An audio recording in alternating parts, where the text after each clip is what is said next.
le bureau hors série. Et nous sommes cette fois-ci bien en dehors et bien loin de toute histoire impliquant Tromblon, Michel de la Plasie ou Colombo Magret, mais nous retournons dans l'espace avec ce qu'on va appeler les chroniques Horizon Chronicles, vous le faites en anglais, en français, on verra, on sait pas encore au moment où on enregistre, autour de la table. Et c'est le petit format particulier, nous sommes que 3, à ma droite il y a Boag, salut. Salut tout le monde. Et à ma gauche il y a Cole. Salut. Ça va ? Ça va et vous ? Ça va. C'est notre petit format de secours, quoi. Voilà, pour vous présenter, en fait, on verra comment ça sort. L'idée, c'est que quand on n'est pas tous disponibles, on puisse avoir un petit hors-série qui permet d'avoir toujours des épisodes. Alors, ce sera des épisodes dans le format Horizon, plus court, une demi-heure, mais qui puisse permettre de suivre une histoire. Horizon, vous aurez une suite, hein, on verra ce qui se passe entre là où vous vous êtes arrêté et là où on commence aujourd'hui. Il y aura une suite, mais pour le moment, nos 3 aventuriers dont je rappelle les noms: Marc Dupéra, le pilote, incarné par Boag. Présent. Ponce Delattre, le xénobiologiste, incarné par Cole. Toujours là. Et l'analyse scientifique Birgit Schnitze, qui est incarné par Fred, qu'on embrasse très fort, qui sera là bien sûr très prochainement. Tout va bien, nous ne sommes pas fâchés avec ce bâtard. Voilà. Il faut préciser, voilà. Voilà, ça se passe quelques temps, hein, des temps pas décrits, on ne sait pas combien de temps s'est passé, en tout cas depuis que vous êtes arrivé sur la planète Mystère, mais entre-temps, vous êtes désormais en chemin dans votre vaisseau qui s'appelle Horizon. Alors non, Horizon, il est sur Mars. Et vous n'êtes pas encore revenu sur Mars. Oula. Je me souviens pas. Dans l'histoire, en fait, vous êtes arrivé avec Horizon sur Mars, vous avez rencontré un extraterrestre qui vous a emmené aux confins de la galaxie, sur une planète, mais à l'intérieur de son vaisseau.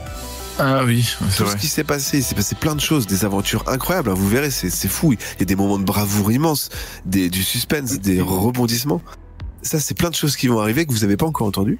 Mais entre-temps, nos héros ont retrouvé un vaisseau, et c'est dès maintenant, d'ailleurs, que vous avez le droit de le renommer.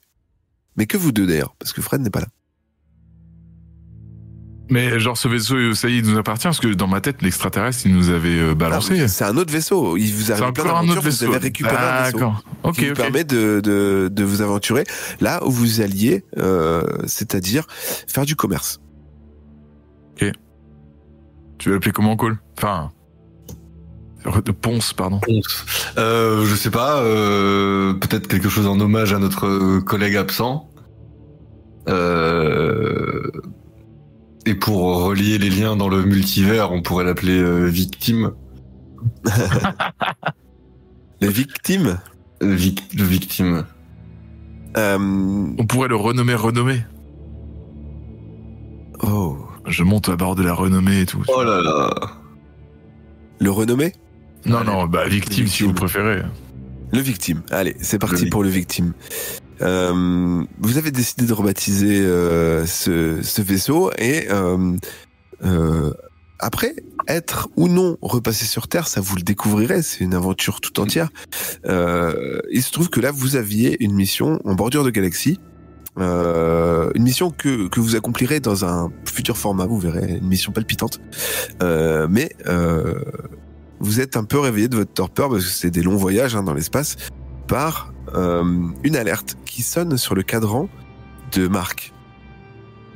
Un signal d'un vaisseau sans activité, Ah mais...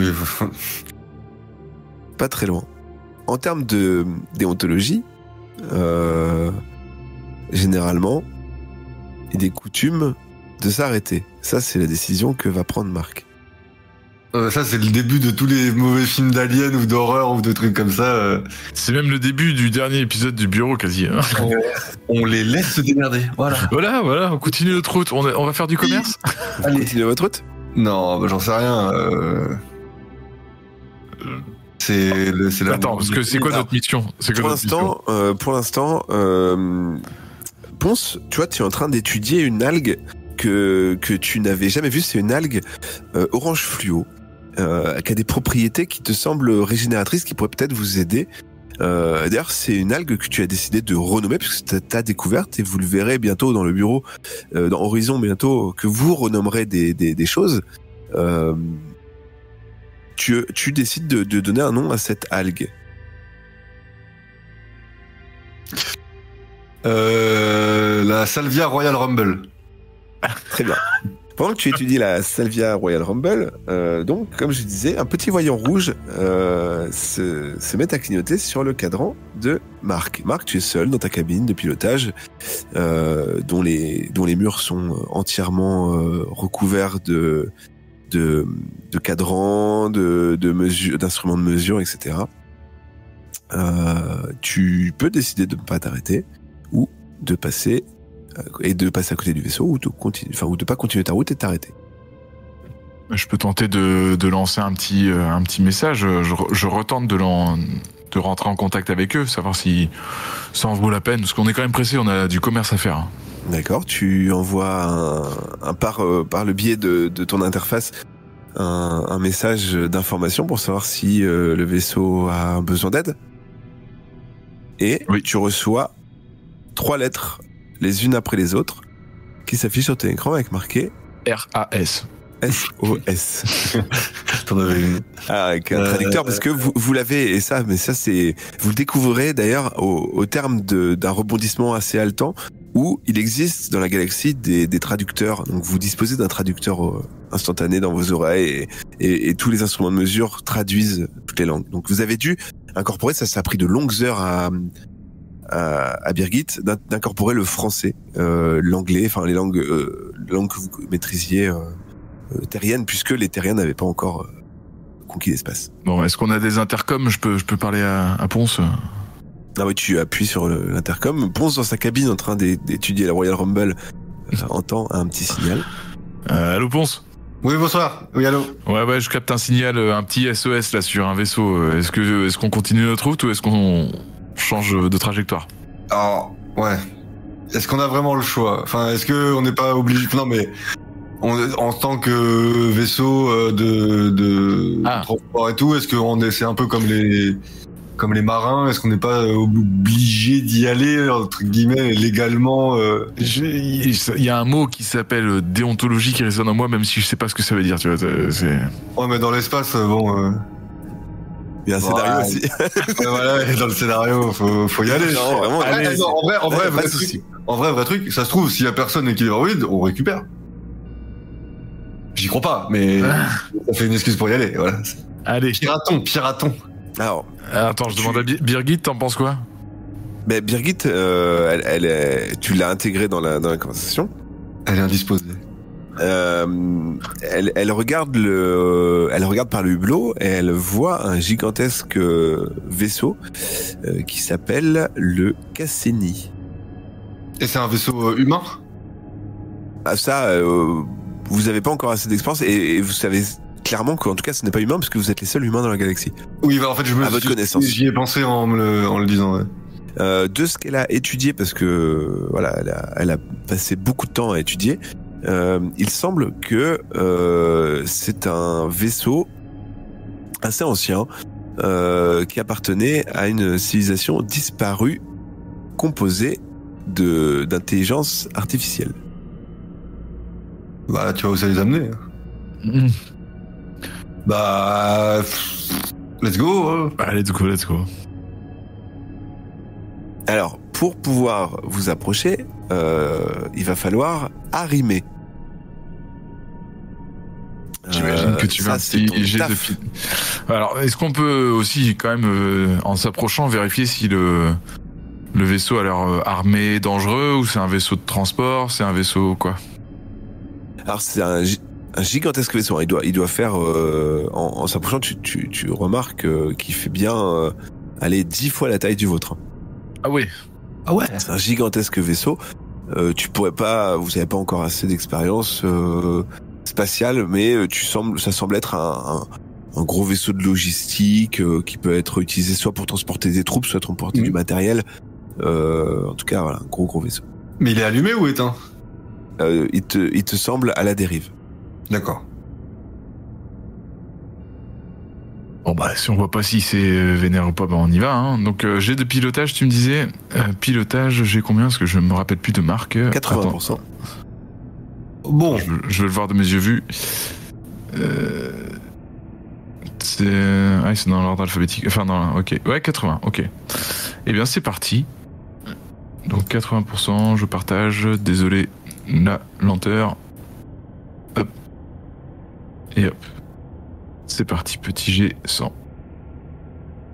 J'avais pas du tout prévu le bordel. Désolé. Hop. Voilà. 15. Pilotage parfait. Tu parviens à t'arrimer au vaisseau. Vous commencez donc à préparer vos équipements. Vous y allez tous les trois. Ou pas, d'ailleurs. Bah... On y va que tous les deux, sinon. Oui, voilà, et Birgit, elle garde le vaisseau. Comme ça. Ok, très bien. T'as vu comment on t'aide, hein? Non, il n'y a pas de souci, au contraire, vous pouvez y aller tous les trois, il n'y a pas d'inquiétude. Et on prend Thomas Pesquet aussi. Est-ce que vous prenez des équipements particuliers? Vous disposez de rations de survie, d'armes, de combinaisons pour sortir à l'extérieur. Mais voilà, on estime que c'est pas forcément oxygéné dans le vaisseau et qu'on y va en tenue de sortie, quoi. Ok, très bien. Est-ce qu'on a des armes? Il y en a des armes de défense, hein. C'est quelque chose d'assez standard. Vous avez deux fusils laser, pardon. Et bien on prend les fusils laser. Okay. Et il y a de quoi éclairer, des torches. Sur vos combinaisons, du coup, il y a des torches. Okay. Ouais. Et le traducteur, il est intégré à notre combi ou il est que dans votre vaisseau? Oreillette. Ouais, c'est bien fait ça. Et du coup, on peut s'entendre quand même à travers les combis et tout. Oui. Ok. Et je prends un transconducteur. Et attends, parce que là, on est que tous les trois sur le vaisseau. Ouais. Oui. Parce que quand même, s'il y a un problème technique sur le vaisseau, ce serait bien que Birgit soit avec nous. J'ai pas compris. Birgit vous dit, c'est vrai qu'en même temps, je sais pas trop, ça m'enchante pas de rester toute seule au cas où, mais après, allez, viens Birgit, on va visiter. Je peux guider votre exploration à distance. Non, mais on va l'emmener s'il y a besoin d'appui technique de loin. Avec, je peux faire de la carte, ou alors vous pourrez un appui technique. Non, mais si on doit relier des fils, souder des trucs, elle est quand même meilleure que nous, que toi et moi. C'est vrai. Alors bon, on emmène Birgit. Alors, du coup, il y a que 2 fusils par contre. Je le prends. Ok. Voilà. Donc vous deux, vous êtes armés? Ouais. Et Birgit sans armes. Ok, très bien. Une grosse clé à molette. Le sas s'ouvre. Et vous entrez dans une pièce ovale, éclairée par une lumière bleue qui provient des murs et du plafond. La pièce est totalement vide. C'est assez déroutant puisque visiblement, au vu de vos premiers instruments de mesure, tout est privé d'oxygène. Non, c'est un sas de décompression ou un truc comme ça, non? Enfin, je sais pas comment, c'est ça le... Non, c'est une gigantesque pierre. Alors, vous êtes passé par le sas de décompression, mais à l'intérieur du vaisseau, il semble n'y avoir aucune gravité et aucun oxygène. Vous êtes comme dehors. Soit c'est leur manière de vivre chez les aliens, soit il y a une brèche dans leur système. Non, ou c'est peut-être qu'il y a un générateur qui est pas allumé de... Enfin, je dis non, pardon, mais... c'est peut-être juste un générateur de gravité ou je sais pas quoi qui est pas allumé dans le vaisseau et... Là, du coup, on se balade en mode on flotte, il y a pas d'oxygène, quoi. C'est ça. Birgit vous dit, bon, ça ressemble à des soutes, quand même. Visiblement, il y a des hangars et tout, ça a l'air d'être... Ça a l'air d'être un peu labyrinthique, mais ça a l'air d'être une soute. Et au loin, vous entendez un énorme bruit de vomissement qui se situe sur la droite. Allons voir le bruit. Et les lumières sont éteintes, là, on est en mode juste avec notre petite torche, quoi. Ah bah vous pouvez les allumer, les éteindre, c'est comme vous voulez. Il y a une légère lumière bleue qui éclaire la pièce, mais c'est vraiment, on voit plus des lumières de secours. On allume. Enfin, nos portatives, quoi. Et donc il y a un rembrissement à droite, et sinon pas de lumière particulière, pas de truc qui pourrait nous appeler à gauche. Non. Et le rembrissement, il est dangereux, c'est mécanique, c'est humain, enfin pas humain mais organique. Vous avez non, ça a plutôt l'air mécanique. Tu veux qu'on aille voir, Ponce? De toute façon, oui, on essaie de trouver le couloir principal de. Charge mon fusil, moi. Bah pas moi. Voilà. Je veux bien que l'un de vous me fasse un jet de perception. Qui me le fait? Je sais pas, j'ai combien? On s'en fout, c'est toi qui ressens. Perception. Ouais. C'est donc perception et merception. C'est dans quoi ça? Tu dois avoir. Pardon, c'est moi qui ai cliqué. Alors attends que je te retrouve ça. Observer, pardon. Ah. Du coup, j'ai 60. C'est ça, 60. Let's go. Clac. Un D100. Let's go. Oh, 27. Bon, rien qui t'a qui le regard. Tu vois enfin juste, mais ça c'est basique, vous voyez un gigantesque... deux portes en fait. Une gigantesque porte type porte de hangar et une porte mécanique avec un gros volant à ouvrir. Sur votre droite. De l'autre côté en face, la même chose. Le vombrissement. Merci. Il vient de la porte avec le... Là, il paraît lointain. C'est pas encore. Tu pourrais déterminer. Du coup, choisir une porte nous rapproche pas forcément d'un côté, enfin de plus de vombrissement. Bah, plus vers la droite, quoi. Mais sinon, il y a un couloir qui s'enfonce plus loin, où vous pouvez pas voir d'où ça vient, qui pareil sur la droite. Bah, on ouvre la première porte déjà, au moins peut-être que ça nous resituera un peu plus dans le vaisseau. Ouais. Oui. Alors il y a un grand bouton poussoir pour ouvrir la grande porte de hangar, ou alors. Non, enfin. En fait, la porte de hangar, j'ai perçu un bait que ça nous ouvre. Bah oui, parce que je me dis, ça se trouve, on est en train de marcher vers la chaudière qui déconne. Et... Mais et l'autre porte, c'est une porte scellée, quoi, qui donne vers un sas. Alors il y a une grande porte de hangar avec un bouton poussoir, une porte fermée par un volant à tourner et un couloir. Même chose de l'autre côté, symétrique. Ouais, qu'on fait quoi, la porte avec le volant? La porte et le volant, c'est le vombrissement. Non, alors vous savez pas d'où ça vient le vombrissement. C'est vraiment lointain. Le bouton poussoir, on est des flemmards. Allez. Tu appuies, toi? Oui. T'appuies sur la porte du bouton poussoir et rien ne se passe. Je réessaye. Tu réappuies, la porte s'ouvre en grand. Je donne sur un gigantesque hangar avec des ombres un petit peu tout le long. Là, elle est plongée dans le noir, cette pièce. Tu peux pas trop distinguer ce qu'il y a sur les côtés. C'est une gigantesque pièce? C'est très très grand, c'est bien plus grand que votre vaisseau. Et c'est un truc pour entreposer des vaisseaux ou pas? Tu peux pas te distinguer dans le noir exactement. Tu peux pas éclairer. Tu peux t'approcher si tu veux passer la porte et rentrer. Je passe la porte et je rentre. Qu'est-ce que tu fais toi, Cole? Bah, je le suis en couvrant derrière. Ok.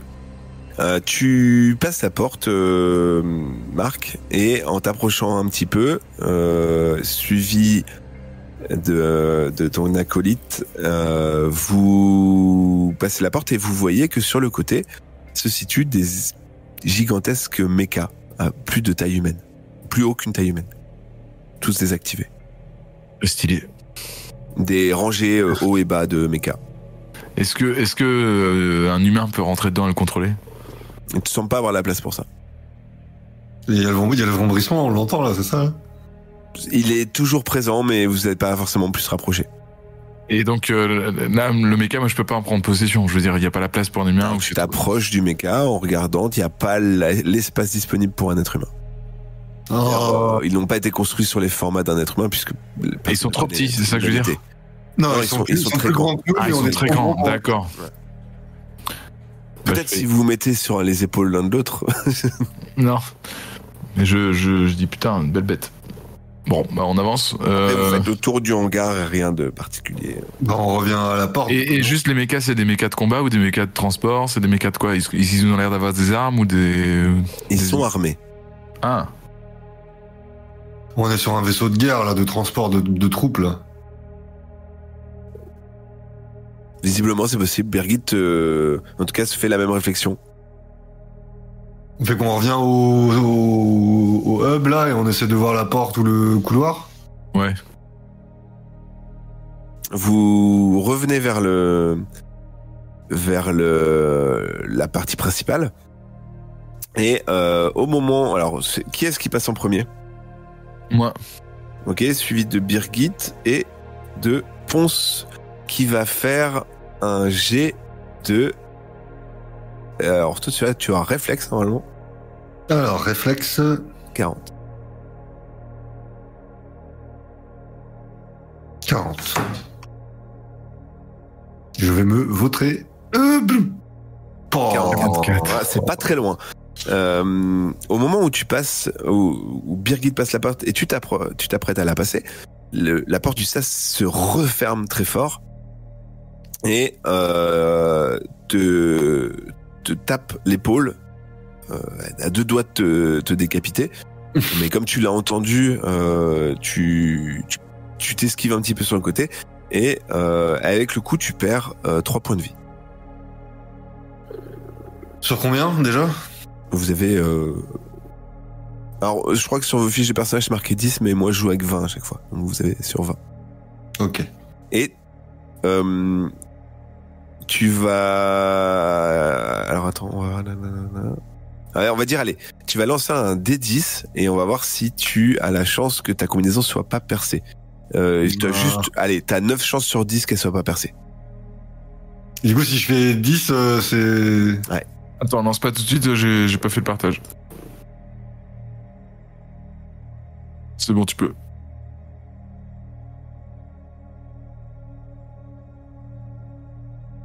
Oh.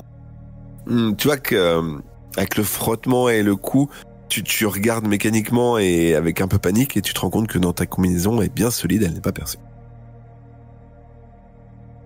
Très bien. Il faut passer loin. Moi, je l'aide à se relever, je lui demande comment ça va. Ça va. Bon. Qu'est-ce que vous décidez de faire? Tu veux tourner le volant ou tu veux qu'on aille de l'autre côté, à l'opposé?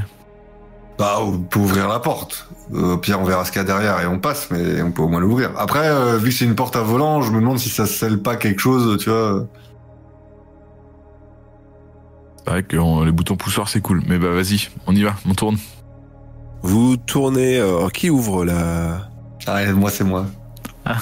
tu tournes le volant, tu ouvres la porte et il y a une vision qui te frappe d'effroi. C'est que la pièce est remplie de cadavres qui flottent dans le vide. Non, de cadavres de quoi? D'extraterrestres. Ah, ils ont la peau verte. Je l'avais dit. Ils sont pas d'aspect humanoïde. Ils ont une sorte de tentacule. Mais on est d'accord, c'est des gens, alors c'est pas des animaux ou des trucs comme ça. Tu saurais pas, tu connais pas. Ils sont habillés, ils ont l'air d'avoir des costumes, des uniformes, tu vois, des... Tu es xénobiologiste, pour l'instant tu n'as pas encore croisé ce type d'être en tout cas. Mais d'instinct tu t'imagines que ça a l'air d'être une forme dotée de vie. Puisqu'ils ont des vêtements. Ok. Tu dis certainement quelque chose de société. C'est déjà signe d'une intelligence supérieure. Et du coup, ils flottent et ils sont saignés, quoi. Ok. Et bon, on va peut-être refermer la porte. Tu veux pas qu'on aille voir de plus près? Ouais, passe devant. Je fais... Eh oh. Aucune réponse. Bon, bah nous, alors, on a pesanteur aussi. Pendant que vous êtes en train de faire ça, vous sentez une variation de pesanteur qui vous colle au plafond.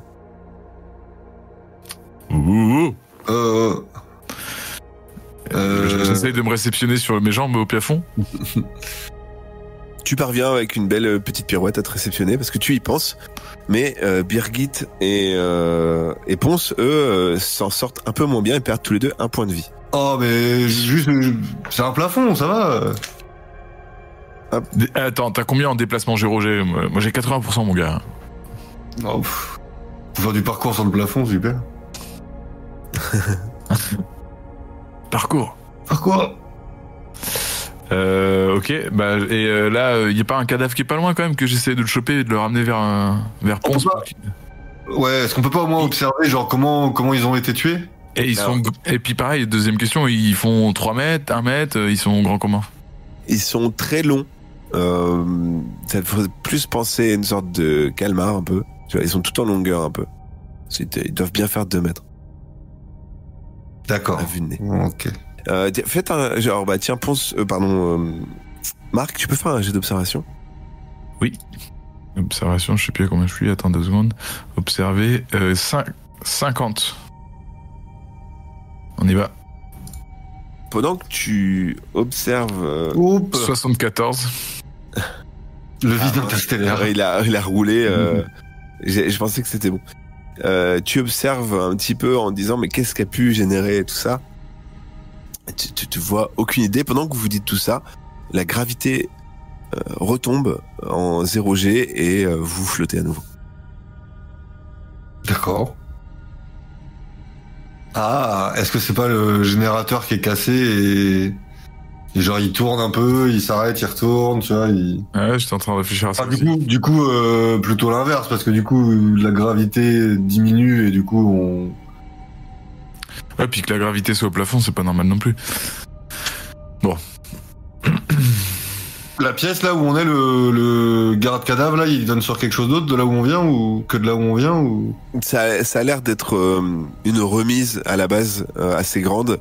C'est un cul-de-sac. Parce que tu as beaucoup de cartons, mais ouais, c'est un cul-de-sac. Et c'est pas très grande. Hein.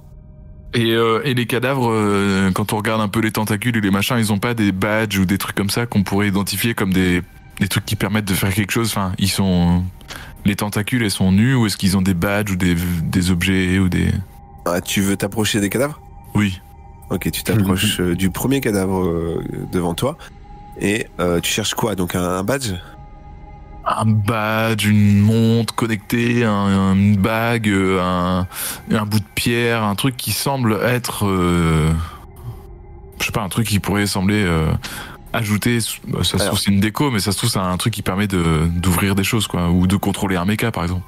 D'accord. Tu observes sur le premier cadavre que dans sa poche, une petite poche à bouton pressoir que tu ouvres en le fouillant, et tu découvres un appareil qui ressemble à une sorte de télécommande avec 2 boutons et aucune inscription. La télécommande est violette. Non, c'est pas la télécommande du méca, Marc. Oublie. Oh bah peut-être.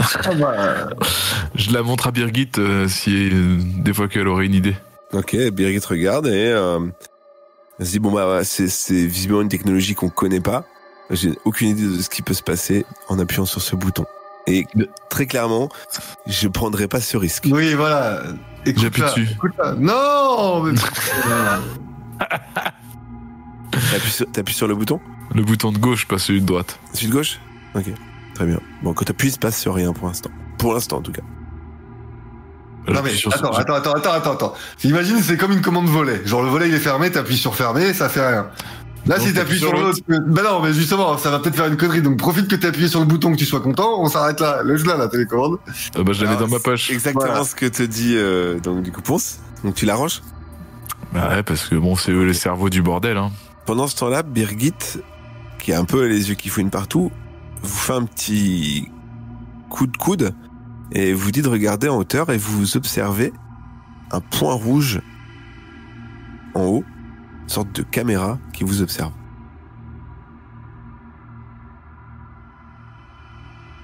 On lui fait des doigts. Ça se trouve, ça veut dire bonjour. Hein. Cette caméra, elle a l'air d'être elle est active. Équipe sur rail. Elle fait le tour du hangar. D'accord.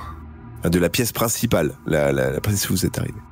Donc ça veut dire deux trucs. Soit qu'il y a de l'activité sur le bateau, sur le vaisseau, soit que au moins il y a un espèce de centrale sécurité où toutes ces caméras